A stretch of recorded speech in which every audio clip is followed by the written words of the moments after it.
What's going on, YouTube? It's your boy Swisher coming back at you with another Texan slash draft feed slash thoughts. I'm just piggybacking off my last video and just, shedding some more insight and thoughts on what I feel, Houston should do, with this upcoming draft and via free agency. Now, on this part, I know I went over, the first 3 rounds of potential trades and picks that I would go with. But I'm gonna go another. I'm gonna elaborate on that a little further with this video. And I just again tell me what you guys think about this. Now, as far as the free agency goes, like it or not, and I'm kind of it.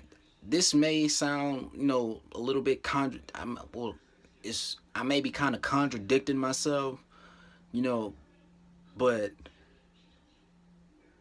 yes, it's true. Brock has not performed, you know, he's not performed. He hasn't performed well enough to actually say he's earned that $72 million contract. With that being said, every, I listen to 610 radio, all the Texans radio shows, and I even my boy Ray Ray's vid. Everybody's they're saying no to Romo if he once he gets cut by Dallas.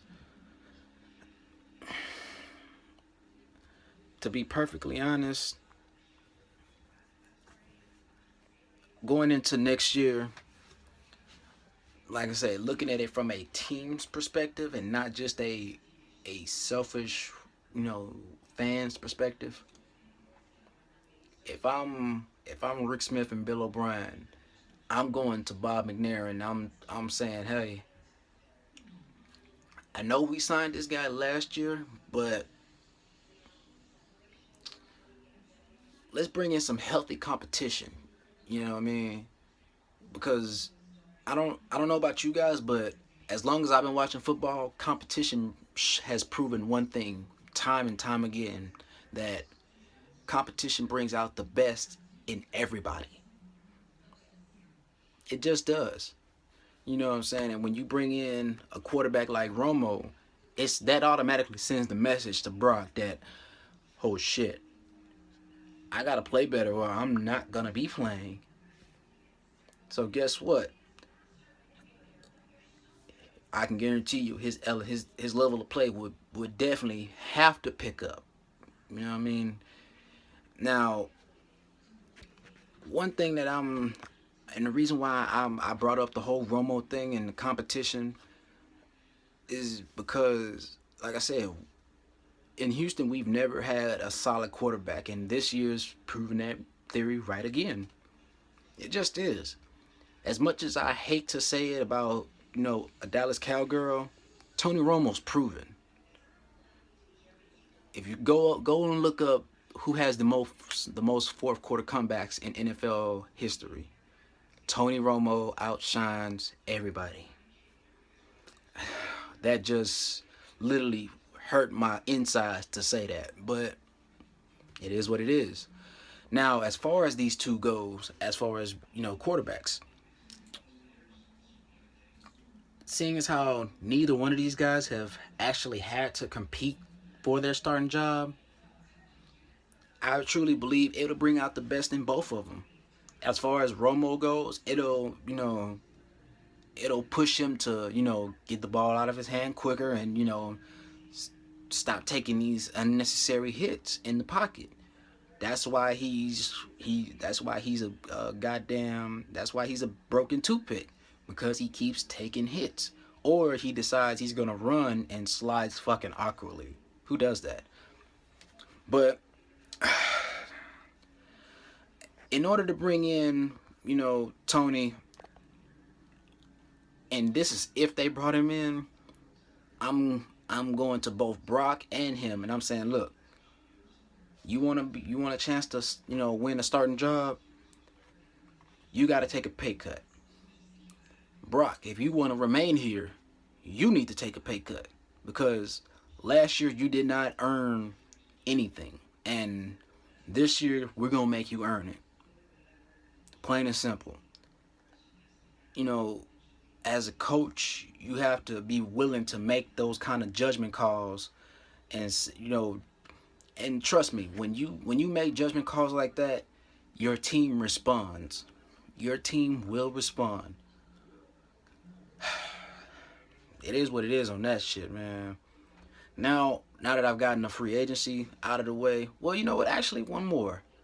Of course, you know, with seeing as how Hop is gonna be here through 2017, the one move that I would make out if we don't go after Romo, I would definitely, because the way it's looking for Alshon Jeffrey, the way it's looking, it doesn't look like he's gonna be back in Chicago after this year. If I'm Houston, I'm doing what I can to get him here, and then I'm paying Hop that following year. You know what I'm saying? Instead of trying to make Brock this extremely accurate, tight window kind of quarterback, give him the weapons that he needs, man. You know, whether it's via the draft or via free agency. You know, and I hate to say this, you know, but sometimes, you know, certain players need certain guys, you know, in order to just get them over the hump. As far as being a quarterback, I like Brock. He's shown that he can show up in clutch moments. But at the same time, you know, it's certain times he has games where you be like, you just scratch your head and be like, that was a bad pass. That was behind him. Why the hell did you throw it into the ground? And the only answer that I can come up with that is, well, actually two answers. One, he just has to get better all around. And the second, go out and, like I said, go out and quit being afraid to be bold. You know what I'm saying? Quit being afraid to go out and get playmakers. You know what I'm saying? As far as the draft goes, a few guys that I didn't get to mention that I would, you know, take a chance on. Hold on, bear with me for a moment. God damn it. Oh, shit. Oh, wow, it's acting fucking retarded. Alright, here we go. On the defensive side of the ball, one guy that deserves a high honorable mention because I know he's not getting a lot of love and he's producing at a really good level, Darius English. Now, I'm not understanding why he's rated so low on WalterFootball.com, but at 6'6", 240, they've got him projected to run in the low 4.6s. You know what I'm saying? Those are athletic numbers for a guy his size.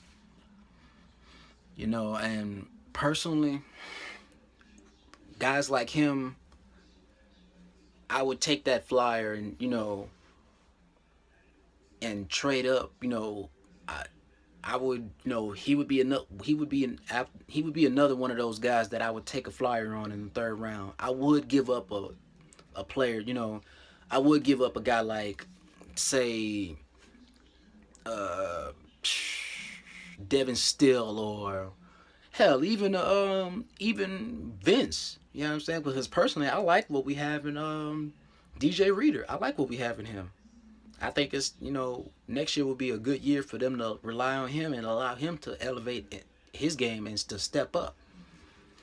You know what I'm saying? Just to build depth at, you know, at that linebacker spot. You know.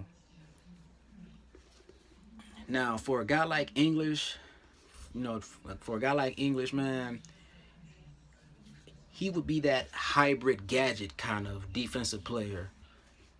And what I mean by that, I would line him up at inside linebacker. I'd line him up at outside linebacker. You know, seeing as how on my last video I said I would take Carol Phillips and leave him outside. You know, and him and Tim would rotate. You know, when Tim gets tired, Darius would be able to come in. Now at 6'6", 240, playing inside linebacker, that changes the dynamics of everything as far as how you can play your coverages and everything. Now, hear me out on this, and this is how you beat people schematically. Like I said, when you go looking forward to next year, like I said, if all of this went down, our corners would be Kevin Johnson, AJ Boye, Charles James, and that Nelson guy. I like those four. I like them. Gotta use my DJ Khaled voice. I like that. You know what I mean? As far as our safeties goes, you know, we got Coy Moore, Demps, Pleasant, and Lonnie Valentine. Of course, the linebackers, you already know them. Don't really have to go into them.